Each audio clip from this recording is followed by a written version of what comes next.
SLST নবম দশমের জীবন বিজ্ঞানের answer কি চ্যালেঞ্জ করার জন্য অথেন্টিক একাডেমিক রেফারেন্সের পিডিএফ এর ভিডিও নিয়ে আমি চলে এসেছি। আপনাদেরকে অসংখ্য ধন্যবাদ আমাকে এত মেসেজ করার জন্য। আমার যে কটা সম্ভব হয়েছে সেই রেফারেন্সগুলো আমি এই ভিডিওতে আপনাদেরকে দেওয়ার চেষ্টা করব। মোটামুটি যে প্রশ্নগুলো নিয়ে বিতর্কিত একটা বিতর্ক তৈরি হচ্ছে তার মধ্যে এই ভিডিওতে আমি বায়োডাইভার্সিটি সংক্রান্ত কোয়েশ্চেনটা বা এনজাইমের যে ব্যাপারটা, বি সেল, প্লাজমা সেল, নিওটিনিপিডোজেনেসিস, ব্যাকম্যানস বান্ডেল, মোটামুটি 8-10টা কোয়েশ্চেন নিয়ে কিন্তু আমি আলোচনা করব। তাহলে আর দেরি না করে সরাসরি আমরা চলে যাব বোর্ডের দিকে। আচ্ছা, প্রথমে কয়েকটা কথা বলে রাখি।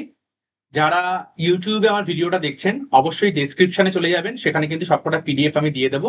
তার সঙ্গে কিন্তু আমার টেলিগ্রাম চ্যানেলের লিঙ্ক দেওয়া থাকবে, টেলিগ্রাম চ্যানেলটাও জয়েন করে নেবেন, সেখানেও কিন্তু সব পিডিএফ দিয়ে দেবো। এবং ভবিষ্যতে যদি আরো কোনো পিডিএফ এর প্রয়োজন হয় সেটাও কিন্তু আমি আমার টেলিগ্রাম চ্যানেলে দিয়ে দেবো।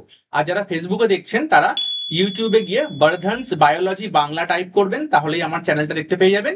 সেই চ্যানেলের ডেসক্রিপশন থেকে কিন্তু আমার টেলিগ্রাম চ্যানেল জয়েন করতে পারেন এবং পিডিএফ গুলো আপলোড করে নিতে পারেন। ঠিক আছে, তাহলে আর সময় নষ্ট না করে আমি চলে আসছি উত্তরগুলো এবং তার চ্যালেঞ্জ করা উচিত কি উচিত নয় আমি আমার মতামত দেব। আমার মতামত আপনার পছন্দ হতেও পারে, নাও হতে পারে। আপনি চ্যালেঞ্জ করবেন কি করবেন না সম্পূর্ণ আপনার নিজস্ব বিষয়। ওকে, তাহলে প্রথম যে প্রশ্নটা নিয়ে বিতর্ক হয়েছে সেটা হচ্ছে biodiversity loss occurs due to the reason given below.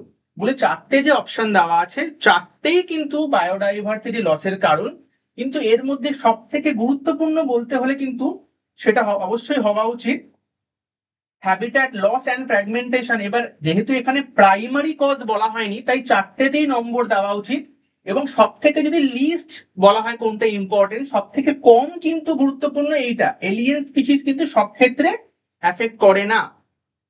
কিন্তু এসএসসি অ্যান্সার দিয়েছে এই লিস্ট ইম্পর্টেন্টটাই, ফলে এই কোয়েশ্চেনটা কিন্তু অবশ্যই চ্যালেঞ্জ করা যেতে পারে। এবং অথেন্টিক যে ওরা চেয়েছে, যে অথেন্টিক রেফারেন্স, তার জন্য কিন্তু আমি আগেই বলেছি যে আইএসবিএন নাম্বার দেওয়া বই হলে সব থেকে ভালো হয়। যেমন এটা এনসিইআরটি, এখানে যথেষ্ট প্রমাণ আছে, তার আইএসবিএন নাম্বার সব কিন্তু পিডিএফ আপনারা পেয়ে যাবেন।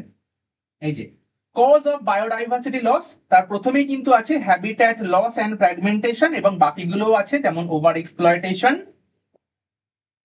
এলিয়েন স্পিসিস ইনভেশন এবং কো এক্সটিংশন। তাহলে চারটেই হয়। তার মধ্যে কিন্তু আগের পেজে আরেকবার দেখিয়ে দিই, হ্যাবিট্যাট লস অ্যান্ড ফ্র্যাগমেন্টেশন বলা আছে this is the most important cause driving animals and plants to extinction.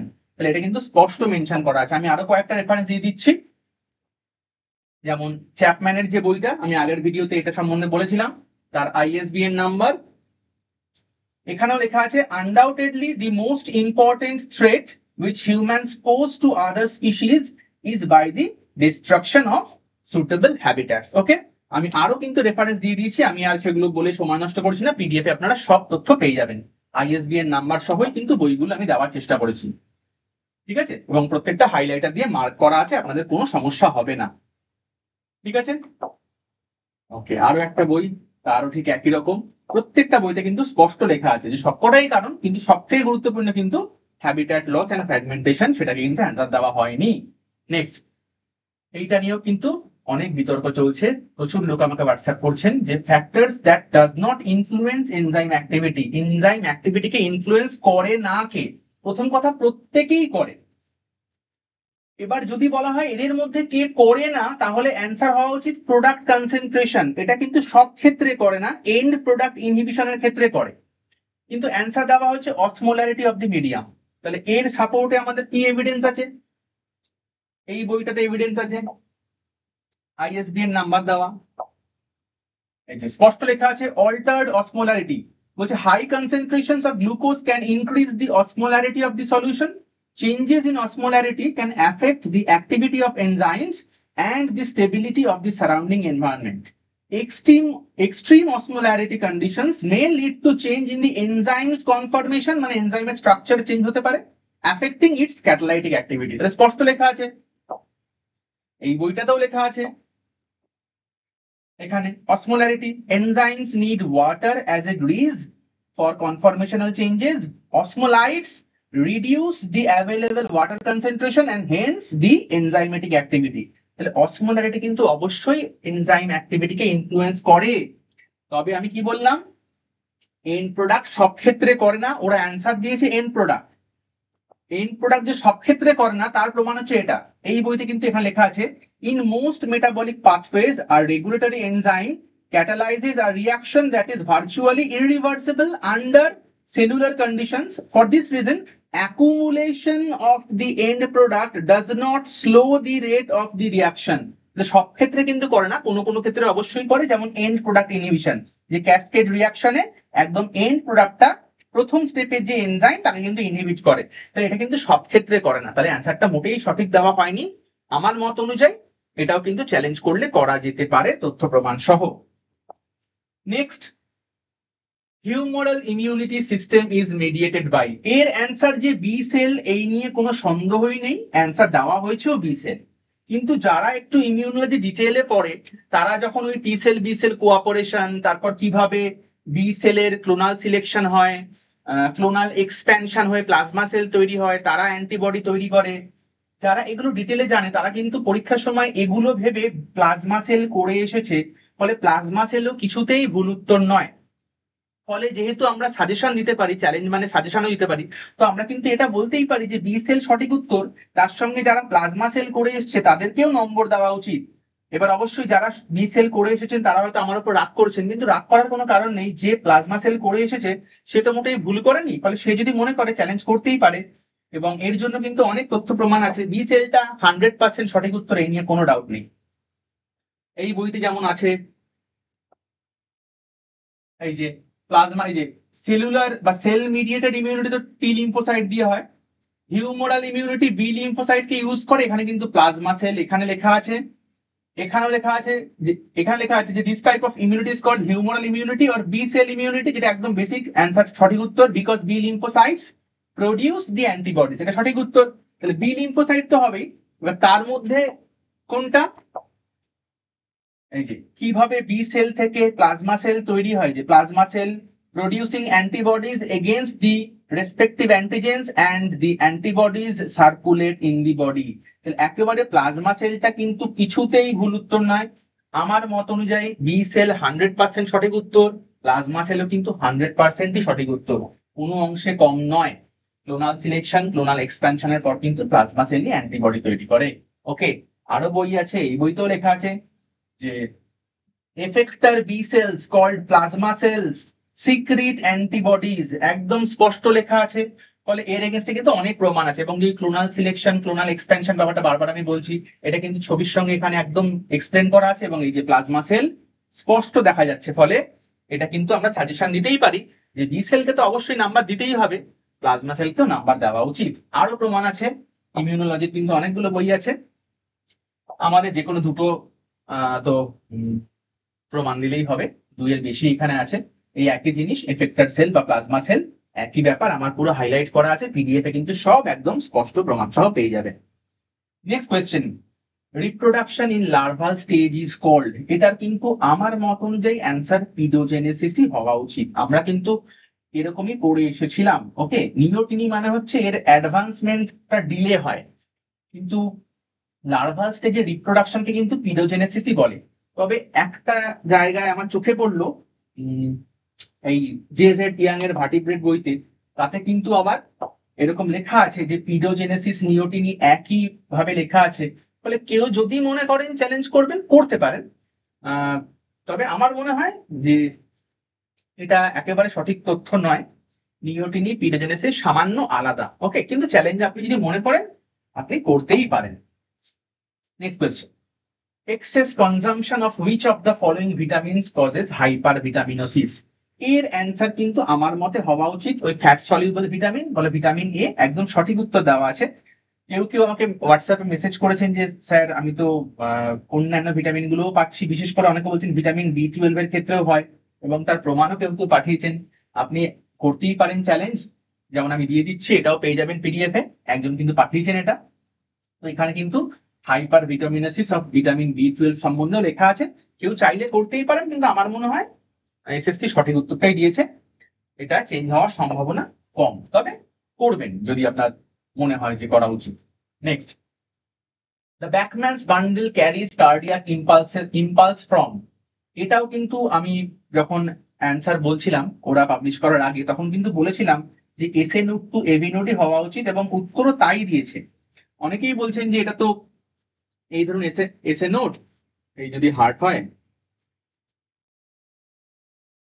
এই যদি এবি নোড হয়, তো এসএ নোড থেকে এবি নোডে কিন্তু আমরা পড়েছি যে একটা এরকম চলে যায় হচ্ছে লেফট অরিকেলে, তারপরে এসএ নোড থেকে এবি নোড এরকম তিনটে ব্রাঞ্চ আসে, একটা অ্যান্টেরিয়ার, একটা মিডিল, একটা পোস্টেরিয়র। তো আমি কিন্তু অনেক বইতেই দেখলাম যে এই যে অ্যান্টেরিয়ার যে নোডাল ট্র্যাক্ট, তাকেই কিন্তু বলছে ওরা ব্যাকম্যানস ট্র্যাক বা ব্যাকম্যানস, এবং তারই একটা ব্রাঞ্চ হচ্ছে ব্যাকম্যানস বান্ডিল। ফলে এই উত্তরটা কিন্তু চ্যালেঞ্জ করার কোনো জায়গা নেই। আপনারা বলেছেন বলে আমি দিয়ে দিচ্ছি এখানে, কিন্তু এটা চ্যালেঞ্জ করার জন্য না, এটা হচ্ছে ওরা যে অ্যান্সার দিয়েছে তার কিন্তু সাপোর্টে। ফলে আমার মনে হয় এটা চ্যালেঞ্জ করার কোনো জায়গা নেই। এই যে there are three internodal tracts which extend from SAN মানে sinoatrial node to the atrioventricular node AV node. These three tracts are the anterior tract of Bachmann, তারপর মিডলটাকে বলা হয় ট্র্যাক্ট অফ ওয়েঙ্গব্যাক, এবং পোস্টেরিয়রটাকে বলা হয় ট্র্যাক্ট অফ থোরেল। তো এখানে কিন্তু ট্র্যাক্ট অফ ব্যাকম্যান একদম স্পষ্ট বলা আছে, তারই ব্রাঞ্চ ব্যাকম্যানস বান্ডেল। ফলে এটা কিন্তু চ্যালেঞ্জ করা, করলেও করতে পারেন, কিন্তু আমি হলে করতাম না। আরো প্রমাণ যে অ্যান্সার দেওয়া হচ্ছে তার সপক্ষে, এটা চ্যালেঞ্জের কিন্তু সপক্ষে না। একই জিনিস কিন্তু এই বইতেও লেখা আছে। ফলে কি করবেন এটা আপনার ব্যাপার। Next, the study of fish culture is called. যদি বলতো দি স্টাডি অফ ফিশ, তাহলে চোখ বুঝে ইকথিওলজি হতো।